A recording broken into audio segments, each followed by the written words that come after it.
ಸಿಂಹದಂತೆ ಇದ್ದ ನಾಯಿಯನ್ನು ನೋಡುತ್ತಿದ್ದಂತೆ ಅವಳಿಗೆ ಜೀವ ಹೋದಂತೆನಿಸಿತು. ಅಷ್ಟರಲ್ಲಿ ಸನಿಹ ಬಂದಿದ್ದ ಗೌತಮ್ನ ಭಯದಿಂದ ಕಿರಿಚಿಕೊಂಡು ತಬ್ಬಿಬಿಟ್ಟಿದ್ದಳು. ಒಂದು ಕ್ಷಣ ಬೆಚ್ಚಿದ ಪರಿಸ್ಥಿತಿ ಅರಿವಾದಾಗ ಗೌತಮ್ ಜಾನಿಯನ್ನು ಸುಮ್ಮನಿರುವಂತೆ ಕಣ್ಣಲ್ಲೇ ಗದರಿಸಿದ್ದ. ಅವನಿಗೆ ಇದು ಅನಿರೀಕ್ಷಿತವಾಗಿತ್ತು. ಅವನಲ್ಲಿ ಹೇಳಲಾಗದ ಅವ್ಯಕ್ತ ಕಂಪನ, ಅವನ ಒರಟುತನಕ್ಕೂ ಮೀರಿದ ಭಾವನೆ. ಕ್ಷಣ ಏನೂ ಅರ್ಥವಾಗಲಿಲ್ಲ. ಅದರ ನಡುವೆಯೇ ಮೈಮನ ರೋಮಾಂಚನಗೊಂಡಿದ್ದು ಅರಿವಿಗೆ ಬಂದಿತ್ತು. ಅದನ್ನು ಮೀರಿ ಅಸಮಾಧಾನದಿಂದ ಗೊಣಗಿಕೊಂಡೇ ನಡುಗುತ್ತಿದ್ದ ಚಂದನಳನ್ನು ಎಚ್ಚರಿಸುವ ಹಾಗೆ, ಸಮಾಧಾನಿಸುವ ಸಲುವಾಗಿ ಬೇರೆ ದಾರಿ ಕಾಣದೆ ಒಂದು ಕೈಯಿಂದ ಬಳಸಿ ಮತ್ತೊಂದು ಕೈಯಿಂದ ಅವಳ ಕೈಯನ್ನು ಹಿಡಿದಿದ್ದ.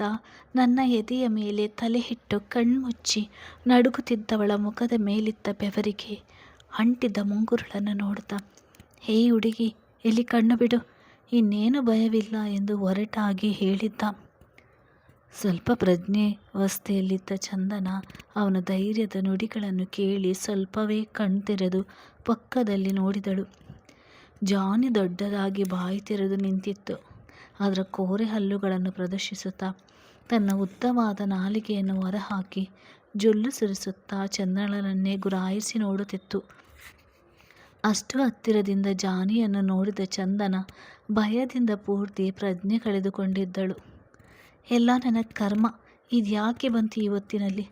ತಾತ ಇಲ್ಲ ಎನ್ನುವ ವಿಷಯ ಗೊತ್ತಿಲ್ವೇ ಎಂದುಕೊಂಡೇ ಅವಳ ಸ್ಥಿತಿಯನ್ನು ನೋಡಿ ಗೌತಮ್ನಿಗೆ ಸ್ವಲ್ಪ ಗಾಬರಿಯೇ ಆಗಿತ್ತು. ತಕ್ಷಣ ಅವಳನ್ನು ಅನಾಮತ್ತು ಎತ್ತಿಕೊಂಡವನಿಗೆ ಏನು ಮಾಡಬೇಕೋ ತೋಚಲಿಲ್ಲ. ಗೆಸ್ಟ್ ರೂಮಿನತ್ತ ಎತ್ತಿಕೊಂಡು ಹೋಗಿದ್ದ. ಮಂಚದ ಮೇಲೆ ಮಲಗಿಸಲು ಹೋದ. ಆದರೆ ತನ್ನ 2 ಕೈಗಳನ್ನು ಅವನ ಕೊರಳ ಸುತ್ತ ಹಾಕಿ ಭಯದಿಂದ ಒಂದನ್ನೊಂದು ಕೈಯನ್ನು ಸೇರಿಸಿ ಹಿಡಿದಿದ್ದರಿಂದ ಅವಳನ್ನು ಹಾಸಿಗೆ ಮೇಲೆ ಮಲಗಿಸುವಾಗ ಅವನು ಅವಳನ್ನು ಹೊರಗಬೇಕಾಗಿಯೇ ಬಂತು. ತುಂಬ ಸನಿಹದಿಂದ ನೋಡಿದವನು ಒಂದು ಕ್ಷಣ ತನ್ನನ್ನು ತಾನೇ ಮರೆತ ಬಿಳಿಚಿಕೊಂಡಿದ್ದ ಮುದ್ದಾದ ಮುಖ, ನೀಲ ಕಣ್ಣರೆಪ್ಪೆಗಳು, ಕಾಮನ ಬಿಲ್ಲಿನಂಥ ಕಣ್ಣುಬ್ಬು ತುಂಬಿದಂಥ ಕೆನ್ನೆಗಳು, ಮುದ್ದಾದ ತುಟಿಗಳು, ಮುಖದಲ್ಲಿ ಅಲ್ಲಲ್ಲಿ ಬೆವರಿನ ಜೊತೆ ಅಂಟಿಕೊಂಡಿದ್ದ ಮುಂಗುರುಳು. ತಕ್ಷಣ ಅವನಿಗೆ ಅವಳ ಹೆದರಿ ನನ್ನನ್ನು ಬಿಗಿದಪ್ಪಿದ ಕ್ಷಣ ನೆನಪಾಗಿ ಈಗ ನಿಶ್ಚಿಂತೆಯಿಂದ ಮಲಗಿದ್ದವಳನ್ನು ನೋಡಿ ಮೊದಲ ಬಾರಿಗೆ ಒಂದು ರೀತಿಯಾಗಿ ಚಡಪಡಿಸಿದವನು. ನಮ್ಮ ನೆಮ್ಮದಿ, ಡಿಸಿಪ್ಲಿನ್ ಎಲ್ಲ ಹಾಳು ಮಾಡಿಬಿಟ್ಲು. ತೆಗೆದುಕೊಂಡು ಹೋಗಿ ಎಲ್ಲಾದರೂ ಬಿಸಾಕಿ ಬಂದುಬಿಡಬೇಕು ಎನಿಸ್ತಿದೆ ಎಂದುಕೊಂಡೆ ಮೆಲ್ಲಗೆ ಕೈಗಳನ್ನು ಬಿಡಿಸಿಕೊಂಡ. ಗೌತಮ್ ಅಲ್ಲೇ ಪಕ್ಕದಲ್ಲಿದ್ದ ನೀರಿನ ಲೋಟವನ್ನು ಕೈಗೆ ತೆಗೆದುಕೊಂಡು ಇದು ಬೇರೆ ಎನ್ನುತ್ತಾ ಮುಖದ ಮೇಲೆ ನೀರು ಚಿಮುಕಿಸಿದ. ಹಾಗೆ ಮುಖದಲ್ಲಿ ಅಂಟಿದ್ದ ಮುಂಗುರುಳನ್ನು ಸರಿಸುವ ಆಲೋಚನೆ ಮೂಡಿತು. ಅಷ್ಟರಲ್ಲಿ ರೂಮಿನ ಬಾಗಿಲ ಬಳಿ ಮಹೇಂದ್ರರು ಬಂದು ನಿಂತಿದ್ದರು. ಗೌತಮ್ ಚಂದನಳನ್ನು ಒಟ್ಟಿಗೆ ನೋಡಿ ಮಹೇಂದ್ರ ಅವರಿಗೆ ಮೊದಲು ಗೊಂದಲ ಆಯಿತು. ಆದರೂ ಅವರ ಮನದಲ್ಲಿ ಯಾವ ಕೆಟ್ಟ ಭಾವನೆ ಕೂಡ ಬರಲಿಲ್ಲ. ಕಾರಣ ಗೌತಮ್ ಮನಸ್ಥಿತಿಯ ಬಗ್ಗೆ ಅವರಿಗೆ ಚೆನ್ನಾಗಿ ಗೊತ್ತಿತ್ತು. ಒಳಗೆ ಹೋಗಿ ವಿಚಾರಿಸಿದಾಗ ಗೌತಮ್ ಈ ಹುಡುಗಿ ಜಾನಿಯನ್ನು ನೋಡಿ ಹೆದರಿ ಪ್ರಜ್ಞೆ ತಪ್ಪಿದ್ದಾಳೆ ಎಂದು ತಿಳಿಸಿದ. ಅಷ್ಟರಲ್ಲಿ ಚಂದನ ಕಣ್ತೆರೆದು ಸುತ್ತಲೂ ನೋಡಿದಳು. ಭಯದ ಛಾಯೆ ಇನ್ನೂ ಅವಳ ಮುಖದಲ್ಲಿತ್ತು. ಗೌತಮ್ನನ್ನು ನೋಡಿದಳು. ಅವನು ಕೂಡ ಅವಳತ್ತಲೇ ನೋಡುತ್ತಿದ್ದನು. ಒಂದು ಕ್ಷಣ 4 ಕಂಗಳು ಒಟ್ಟಿಗೆ ಬೆರೆತಿದ್ದವು. ಚಂದನಳಿಗೆ ಸ್ವಲ್ಪ ಹೊತ್ತಿನ ಮುಂಚೆ ತಾನು ಅವರ ತೋಳುಗಳೊಳಗೆ ಇದ್ದದ್ದು ನೆನಪಾಗಿ ನಾಚಿಕೆಯಿಂದ ನೋಟ ಬದಲಾಯಿಸಿದಳು. ಮುಖದ ತುಂಬ ಹರಡುತ್ತಿದ್ದ ನಾಚಿಕೆಯ ಜೊತೆ ಇದ್ದ ಕೆಂಪನ್ನು ನೋಡುತ್ತಾ ನಾಯಿಗೆ ಹೆದರಿದ್ದ ಅವಳನ್ನು ಹೀಯಾಳಿಸಿ ಬೈಯಲು ಬಾಯು ತೆರೆಯುತ್ತಿದ್ದವನು ವಿಸ್ಮಯವನ್ನು ನೋಡುವಂತೆ ನೋಡುತ್ತಾ ನಿಂತುಬಿಟ್ಟ. ಮಹೇಂದ್ರರು ಚಂದನಳ ಪಕ್ಕ ಹೋಗಿ ಕುಳಿತುಕೊಂಡರು. ಅಷ್ಟರಲ್ಲಿ ಚಂದನ ಕೂಡ ಎದ್ದು ಕುಳಿತಿದ್ದಳು. ಅವಳನ್ನು ನನ್ನನ್ನು ನೋಡಲು ಬಂದೆಯಾ ಎಂದು ಕೇಳಿದರು. ಮೌನವಾಗಿ ತಲೆಯಾಡಿಸಿದಳು. ಹೌದು ಎನ್ನುವಂತೆ. ಅವರು ಆಸ್ಪತ್ರೆಗೆ ಹೋಗಿದ್ದಾಗಿ ತಿಳಿಸಿದರು. ಆಗ ಬಂದು ನಿಂತ ವಾಚ್ಮ್ಯಾನನ್ನು ನೋಡಿ, ಜಾನಿ ಕಾರ್ ಶೆಡ್ನಲ್ಲಿ ಇದೆ, ನೀನು ಹೆದರುವ ಅವಶ್ಯಕತೆ ಇಲ್ಲ ಎಂದು ತಿಳಿಸಿದರು. ಚಂದನ ಈ ವ್ಯಕ್ತಿ ಮತ್ತೆ ತನ್ನನ್ನು ಎಲ್ಲಿ ಬೈಯುತ್ತಾರೋ ಎಂದುಕೊಂಡೇ ಹಾಗೊಮ್ಮೆ ಹೀಗೊಮ್ಮೆ ನೋಡಿ ತಲೆ ತಗ್ಗಿಸಿದಳು. ಅವಳು ಅವನ ತೀಕ್ಷ್ಣ ನೋಟವನ್ನು ಎದುರಿಸಲಾರದೆ ಮಂಚದಿಂದ ಕೆಳಗಿಳಿದು ಮನೆಗೆ ಹೋಗುವುದಾಗಿ ಹೇಳುತ್ತಾಳೆ. ಅವರು ಸ್ವಲ್ಪ ಇರು, ಒಂದು ಲೋಟ ಹಾಲು ಕುಡಿದು ಹೋಗುವೆಯಂತೆ ಎಂದು ತಿಳಿಸಿ ಹೊರಗೆ ಹೊರಟು ಹೋದರು. ರೂಮಿನಲ್ಲಿ ಚಂದನ, ಗೌತಮ್ ಇಬ್ಬರೇ ಇದ್ದರು. ಅವಳು ಅವನಿಗೆ ಹೇಗೆ ಕೃತಜ್ಞತೆ ಹೇಳಬೇಕು ಎಂದು ಹಾಗೆ ಥ್ಯಾಂಕ್ಸ್ ಹೇಳಲು ತವಕಿಸುತ್ತಿದ್ದಳು. ಆದರೆ ಅವಳ ಬಾಯಿಂದ ಧ್ವನಿ ಹೊರಬರಲಿಲ್ಲ. ಅವಳ ಭಾವನೆಯನ್ನು ಅರ್ಥ ಮಾಡಿಕೊಂಡವನು, ಇದು ಬೇರೆ ಇವಳು ಥ್ಯಾಂಕ್ಸ್ ಹೇಳಿಬಿಟ್ರೆ ನನಗೆ ಮೂಡಿದ್ದ ಅನಿಸಿಕೆ ಅಭಿಪ್ರಾಯ ಎಲ್ಲ ವಾಪಸ್ ಹೊರಟು ಹೋಗುತ್ತಾ, ಇದನ್ನು ಜಾನಿಯ ಜೊತೆಗೆ ಹೊರಗೆ ಬಿಟ್ಟು ಬಂದು ಬಿಡಬೇಕಾಗಿತ್ತು. ಆಗ ಬುದ್ಧಿ ಬಂದಿರೋದು. ಇನ್ನೊಂದು ಸಲ ಇತ್ತ ತಲೆ ಹಾಕಿ ಕೂಡ ಮಲಗ್ತಿರ್ಲಿಲ್ಲ. ಒಳಗೆ ಕರೆತಂದದ್ದು ನನ್ನದೇ ತಪ್ಪು. ನಾಲಾಯಕ್ ಹುಡುಗಿ ಎಂದು ಗೊಣಗಿಕೊಂಡೇ ಹೊರಗೆ ನಡೆದಿದ್ದ. ಆದರೆ ಹೊರಗೆ ಹೋಗುವ ಮುನ್ನ ಅವಳತ್ತ ಒಮ್ಮೆ ನೋಡುವುದನ್ನು ಮರೆಯಲಿಲ್ಲ. ಚಂದನಗೆ ಅರಿಯದೆ ಗೌತಮ್ ವ್ಯಕ್ತಿತ್ವದ ಬಗ್ಗೆ ಗೌರವ ಮೂಡಿತು. ಬಂದ ಮಹೇಂದ್ರ ಅವರು ಅವಳು ಸುಧಾರಿಸಿಕೊಂಡ ನಂತರ ಗೇಟಿನವರೆಗೂ ಕರೆತಂದು ಬೀಳ್ಕೊಟ್ಟರು. ಗೌತಮ್ ಬಾಂಬೆಯ ಒಂದು ಕಂಪನಿಗೆ ಕನ್ಸ್ಟ್ರಕ್ಷನ್ ಪ್ರಾಜೆಕ್ಟ್ ಒಪ್ಪಿಸಿಕೊಂಡಿದ್ದ ಕಾರಣ 4 ದಿನದ ಮಟ್ಟಿಗೆ ಹೊರಡಲು ಸಿದ್ಧತೆ ನಡೆಸಿದ. ಬೆಳಿಗ್ಗೆ ಬೇಗ ಎದ್ದು ರೆಡಿಯಾಗಿದ್ದ. ಡ್ರೈವರ್ ಬಂದು ಕಾಂಪೌಂಡಿನಲ್ಲಿ ನಿಂತಿದ್ದ. ಫ್ಲೈಟಿಗೆ ಸಮಯವಾಗುತ್ತಿತ್ತು. ಆದರೂ ಗೌತಮ್ಗೆ ಹೊರಡಲು ಮನಸ್ಸಾಗಲಿಲ್ಲ. ಯಾರಿಗೋ ಕಾಯುವಂತೆ ಮನೆಯ ಮುಂದೆಯೇ ನಿಂತಿದ್ದ. ಮಹೇಂದ್ರರು ಕೇಳಿದ್ದಕ್ಕೆ ಯಾವುದೋ ಫೋನ್ ಬರುವುದಿದೆ ಎಂದು ಹೇಳಿ ಸುಮ್ಮನಾಗಿದ್ದ. ಅವರಿಗೆ ಅವನು ಕಾಫಿ ಕೂಡ ಕುಡಿಯದೆ ಆತುರಪಡಿಸಿ ಹೊರಬಂದದ್ದು ನೆನಪಾಗಿ ಕಾಫಿ ತರ್ತೇನೆ ಎನ್ನುತ್ತಾ ಹೇಳಿ ಒಳಗೆ ಹೊರಟಿದ್ದರು.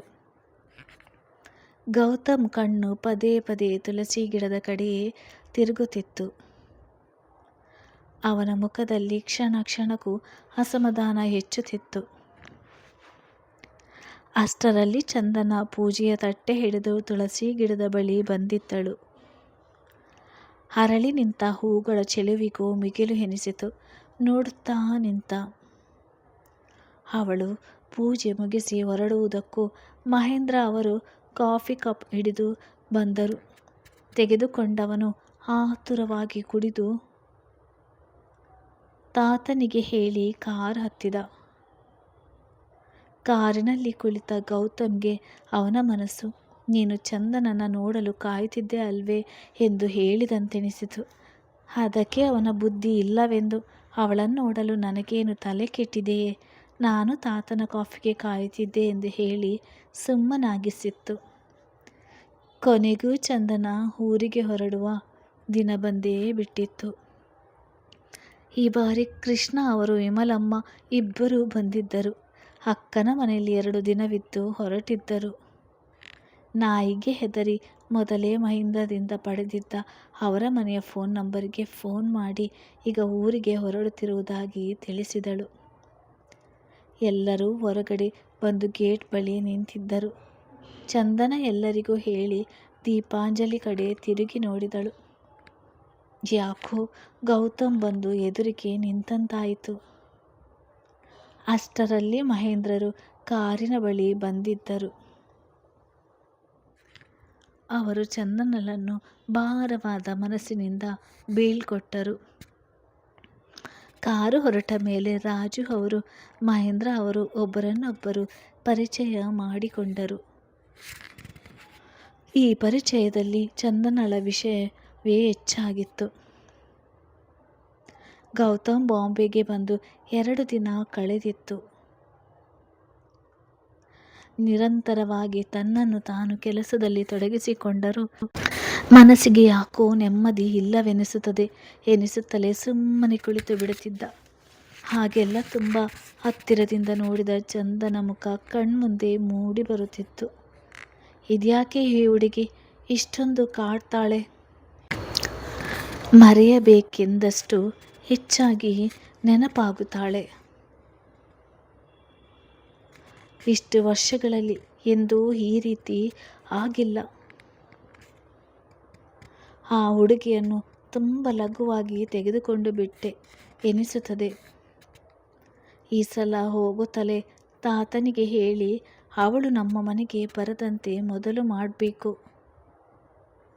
ಯಾವಾಗಲೂ ಮುಖದಲ್ಲಿ ನಗು ಇದ್ದೇ ಇರುತ್ತದೆ. ಎಲ್ಲ ಹುಚ್ಚು ಹಿಡಿದಿರಬೇಕು. ಊರಿಗೆ ಹೊರಡುತ್ತಿದ್ದಂತೆ ಈ ಬಾರಿ ನೇರವಾಗಿ ಅವಳಿಗೆ ಹೇಳಿಬಿಡಬೇಕು. ಇನ್ನೊಂದು ಸಲ ಇಲ್ಲಿಗೆ ಬಂದರೆ ಕಾಲು ಮುರಿದು ಕಳಿಸ್ತೇನೆ ಎಂದು. ಅವಳನ್ನು ಒಂದಷ್ಟು ಬೈದುಕೊಂಡು ಕುಳಿತ ನಂತರ ಮನಸ್ಸಿಗೆ ಸ್ವಲ್ಪ ಸಮಾಧಾನವೆನಿಸಿತು. ಬಂದ ನಂಬರ್ ನೋಡಿ ಫೋನ್ ಕಾಲ್ ರಿಸೀವ್ ಮಾಡಿದ.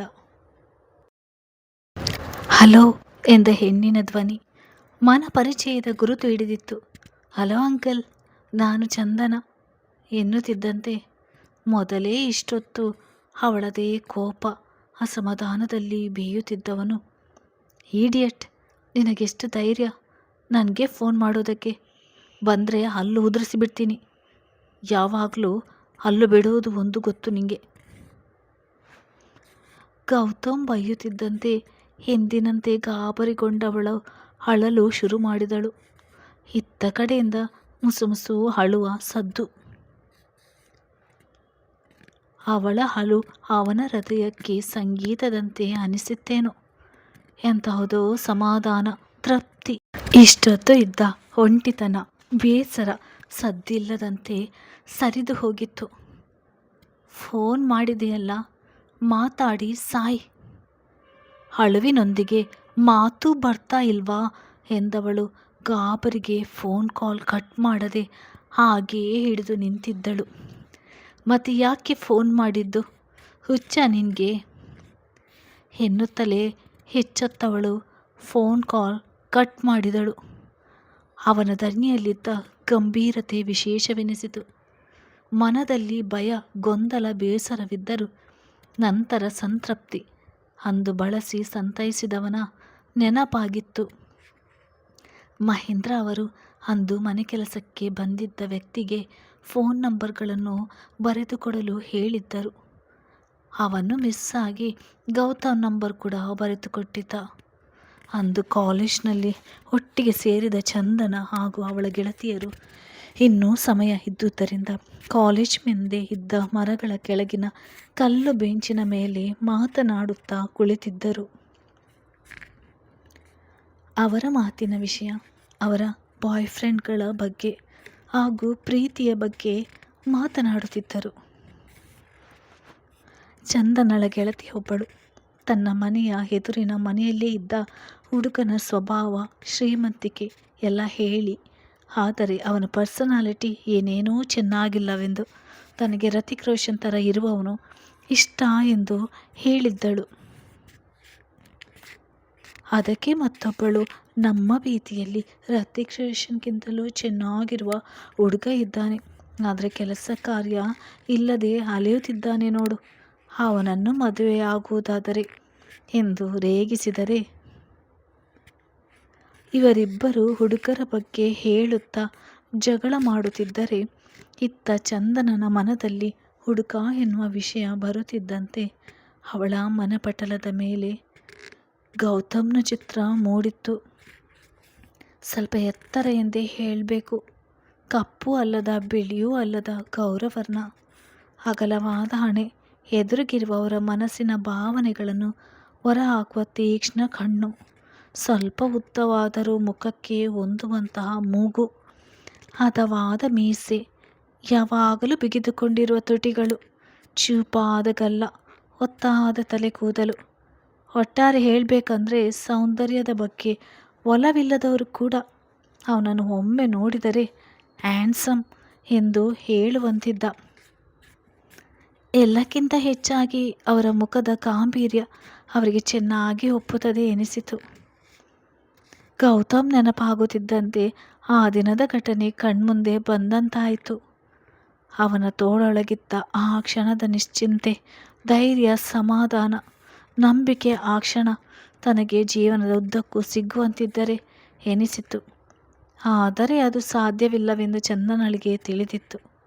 ಅಂದು ಮಿತ್ರ ಮತ್ತು ಚಂದನ ಟ್ಯಾರೆಸ್ ಮೇಲೆ ವಾಕ್ ಮಾಡ್ತಿದ್ದಾಗ ಚಂದನ ಎಂದಿನಂತೆ ಅರಳಿದ ಹೂಗಳನ್ನು ನೋಡುತ್ತಾ ದಿನ ಪೂಜೆಗೆ ಒಂದೊಂದು ರೀತಿಯ ಹೂಗಳನ್ನು ಕಿತ್ತು ಅಲಂಕಾರ ಮಾಡಬಹುದು ದೇವರಿಗೆ ಎಂದಾಗ, ಮಿತ್ರ ಅವುಗಳನ್ನು ಎಂದು ದೇವರ ಪೂಜೆಗೆ ಕಿತ್ತುಕೊಳ್ಳುವುದಿಲ್ಲ, ಆ ಮನೆಗೆ ಯಾವ ಹೆಣ್ಣು ಸೊಸೆಯಾಗಿ ಬರುವುದಿಲ್ಲವೆಂದು ತಿಳಿಸಿದ್ದಳು.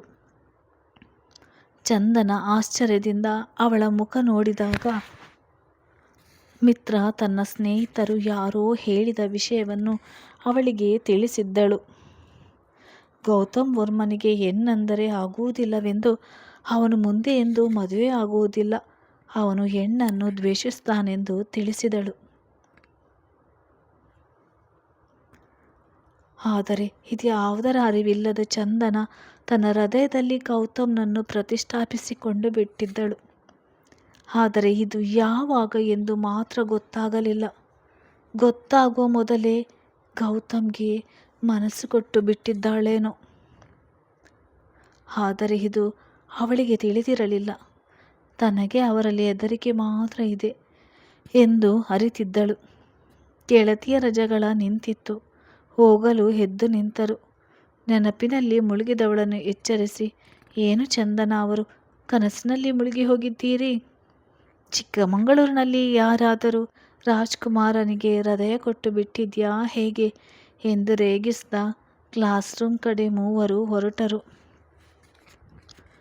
ಬಾಂಬೆಯಲ್ಲಿ ಕೆಲಸಗಳೆಲ್ಲ ಅಂದುಕೊಂಡ ಸಮಯಕ್ಕಿಂತ ಮೊದಲೇ ಮುಗಿದಿತ್ತು. ಮೊದಲ ಬಾರಿಗೆ ಮನೆಯಿಂದ ದೂರ ಇರುವುದು ಬೇಸರವೆನಿಸಿತು. ದೀಪಾಂಜಲಿಗೆ ಬಂದಿಳಿದವನಿಗೆ ಎಂತಹದೋ ಸಮಾಧಾನ. ಮೊಮ್ಮಗನನ್ನು ಬಿಟ್ಟಿದ್ದ ಮಹೇಂದ್ರರಿಗೆ ಅವನನ್ನು ನೋಡುತ್ತಿದ್ದಂತೆಯೇ ಸಂತೋಷವಾಗಿತ್ತು. ಜೊತೆಗೆ ಇಷ್ಟು ಚಿಕ್ಕ ವಯಸ್ಸಿಗೆ ಸಾಧನೆ ಮಾಡುತ್ತಿರುವ ಅವನ ಬಗ್ಗೆ ಹೆಮ್ಮೆಯೂ ಆಗಿತ್ತು. ಮನೆಗೆ ಬಂದವನು ಅವರನ್ನು ವಿಚಾರಿಸಿಕೊಂಡು ಆಫೀಸ್ಗೆ ಹೋಗಿ ಬರ್ತೇನೆಂದು ತಿಳಿಸಿ ಹೊರಬಂದವನ ನೋಟ ಪಕ್ಕದ ಕಾಂಪೌಂಡ್ ಕಡೆ ನೋಡಿತ್ತು. ಎಲ್ಲ ನಿಶಬ್ದ ಎನಿಸಿತ್ತು. ಗೌತಮ್ ಕಾರು ದೀಪಾಂಜಲಿಯನ್ನು ಬಿಟ್ಟು MVK ಸಂಸ್ಥೆಯ ಕಡೆ ಹೊರಟಿತ್ತು. ಆಫೀಸ್ನ ಪ್ರತಿಯೊಂದು ಕೆಲಸಗಳ ಬಗ್ಗೆ ಪರಿಶೀಲಿಸಿ ಎಲ್ಲ ಸರಿಯಾಗಿದೆಯಾ ಎಂದು ಗಮನಿಸಿ ರಾತ್ರಿ ಮನೆಗೆ ಬರುವಷ್ಟರಲ್ಲಿ ತುಂಬ ತಡವಾಗಿತ್ತು. ತನಗಾಗಿ ಕಾಯುತ್ತಿದ್ದ ತಾತನಿಗೆ ನನ್ನದು ಊಟ ಆಗಿದೆ ಎಂದು ತಿಳಿಸಿ ಒಂದು ಲೋಟ ಹಾಲು ಸಾಕು ಎಂದವನು ಹಾಲು ಕುಡಿದ ನಂತರ ಮಲಗಲು ರೂಮಿಗೆ ಬಂದಿದ್ದ. ಬಿಡುವಿಲ್ಲದೆ ಕೆಲಸ ಮಾಡಿದ್ದರಿಂದ ಆಯಾಸಕ್ಕೋ ಏನೊಂದು ಯೋಚಿಸದೆ ಬೇಗ ನಿದ್ರೆಗೆ ಶರಣಾಗಿದ್ದ. ಬೆಳಿಗ್ಗೆ ಏಳುವಷ್ಟರಲ್ಲಿ ಗಂಟೆ 7 ಹೋಗಿತ್ತು. ನೋಡುತ್ತಿದ್ದಂತೆ ಗೌತಮ್ ಹೊರಗೆ ಬಂದು ನಿಂತ. ನೋಟ ತುಳಸಿ ಗಿಡದ ಕಡೆ ಹರಿದಿತ್ತು. ಪ್ರತಿದಿನ ಪೂಜೆ ಮಾಡುವ ಸಮಯ. ಇನ್ನೂ ಪೂಜೆಯಾಗಿರಲಿಲ್ಲ. ಅರ್ಧ ಗಂಟೆ ವಾಕ್ ಮಾಡುತ್ತಾ, ನ್ಯೂಸ್ ಪೇಪರ್ ಓದುತ್ತಾ, ಜಾನಿ ತಲೆ ಸವರುತ್ತಾ ಹೊರಗಡೆಯೇ ಕಾಲ ಕಳೆದಿದ್ದ. ಅಷ್ಟರಲ್ಲಿ ಮಹೇಂದ್ರರು ಕರೆದಿದ್ದರಿಂದ ಕೊನೆ ಸಲ ಎನ್ನುವಂತೆ ನೋಡುತ್ತಾ ಮನೆಯ ಕಡೆ ಹೊರಟಿದ್ದ. ಸ್ನಾನ ಮಾಡಿ ಬಂದವನು ತಿಂಡಿ ತಿನ್ನಲು ಮನಸ್ಸಾಗದೇ ಇದ್ದರೂ ಆದಷ್ಟು ತಿಂದು ಹೊರ ನಡೆದ. ಪೂಜೆ ಇನ್ನೂ ಆಗಿರುವ ಲಕ್ಷಣಗಳು ಕಾಣಲಿಲ್ಲ. ಆಗಲೇ ಅವನಿಗೆ ಹೊಳೆದದ್ದು, ರಜೆ ಮುಗಿದು ಆ ಹುಡುಗಿ ಊರಿಗೆ ಹೊರಟು ಹೋಗಿದ್ದಾಳೆಂದು. ಒಮ್ಮೆಲೆ ಮನಸ್ಸೆಲ್ಲ ಖಾಲಿ ಆದಂತೆ. ಯಾವುದರಲ್ಲೂ ಅವನಿಗೆ ಉತ್ಸಾಹ, ಆಸಕ್ತಿ ಅಷ್ಟಾಗಿ ಮೂಡಲಿಲ್ಲ. ಅದರ ಅರಿವಾದರೂ ಅದನ್ನು ಮೆಟ್ಟಿ ತನ್ನ ಕೆಲಸಗಳತ್ತ ಗಮನ ಕೊಟ್ಟಿದ್ದ. ಅವಳ ನೆನಪಾದಷ್ಟು ಅವಳ ಮೇಲೆ ಕೋಪ ಹೆಚ್ಚಿಸಿಕೊಳ್ಳುತ್ತಾ ದಿನಗಳು ಯಾವುದೊಂದು ವಿಶೇಷತೆ ಇಲ್ಲದೆ ಕಳೆಯುತ್ತಿದ್ದವು. ಆಸಕ್ತಿ ಸ್ಫೂರ್ತಿ ದಿನೇ ದಿನೇ ಕಡಿಮೆಯಾದಂಥ ಭಾವ. ಅಂದು ಭಾನುವಾರ. ತುಂಬ ನೆನಪಾಗಿ ಕಾಡಿದವಳ ಒಂದಷ್ಟು ಬೈದುಕೊಂಡೇ ಹೊರಗೆ ಬಂದಿದ್ದ. ತುಳಸಿ ಕಟ್ಟೆ ಅವಳಿಗಾಗಿ ಕಾಯುತ್ತಿದೆಯೇನೋ ಎನಿಸಿತ್ತು. ತನ್ನ ತೋಟದಲ್ಲಿ ಅಂದು ಚಂದನ ಮೂಡಿಸಿದ ಹೆಜ್ಜೆಯ ಜಾಗ, ಹಾಗೆ ಜಾನಿಗೆ ಹೆದರಿದ ದಿನ ನಡೆದ ಘಟನೆಗಳು, ಆ ದಿನ ರೂಮಿನಲ್ಲಿ ತನ್ನನ್ನು ನೋಡುತ್ತಲೇ ಕೆಂಪಾಗಿದ್ದವಳ ರೀತಿ, ಆ ಹಾಡಿನ ಸಾಲುಗಳು ಎಲ್ಲವೂ ನೆನಪಾಗಿ ಗೌತಮ್ಗೆ ಹುಚ್ಚು ಹಿಡಿದಂತೆನಿಸಿತು. ಕೈಗೆ ಸಿಕ್ಕಿದ್ರೆ ಯಾಕೆ ಹೀಗೆ ಕಾಡುತ್ತೀಯ ಎಂದು ಹೇಳಿ 4 ಬಾರಿಸಬೇಕು ಎನಿಸ್ತಲೇ ಮನೆಗೆ ಹೊರಟವನು ತನ್ನ ಕೋಣೆ ಸೇರಿದ. ಬಂದ ಮಹೇಂದ್ರ ಅವರು ಕೂಡ ಅವನನ್ನು ಹೊರಗೆ ಕರೆದು ಸೋತು ಸುಮ್ಮನಾಗಿದ್ದರು. ಸಮಯ ಸಂಜೆಯತ್ತ ಸರಿದಿತ್ತು. ಗೌತಮ್ಗೆ ಆಗಲೇ ಗೊತ್ತಾಗಿತ್ತು. ಯೋಚಿಸಿದ್ದ ನಾನು ಅವಳನ್ನು ಇಷ್ಟೊಂದು ದ್ವೇಷಿಸ್ತೇನಾ? ನನ್ನ ಜೀವನದಲ್ಲಿ ಆ ಹುಡುಗಿ ಅವಳನ್ನು ದ್ವೇಷಿಸುವುದು ನನಗೆ ಇಷ್ಟು ಅನಿವಾರ್ಯವಾಗಿ ಬಿಟ್ಟಿದೆಯಾ? ಸಾಧ್ಯವೇ ಇಲ್ಲ. ಅದೊಂದು ಚಿಕ್ಕ ಬುದ್ಧಿ ಇಲ್ಲದ ಹುಡುಗಿ ನನ್ನನ್ನು ಈ ರೀತಿ ಅಳುವುದೆಂದರೇನು? ಸಾಧ್ಯವೇ ಇಲ್ಲ ಎಂದು ನಿರ್ಧರಿಸಿದ. ತುಂಬ ಒತ್ತಡಗಳ ನಡುವೆ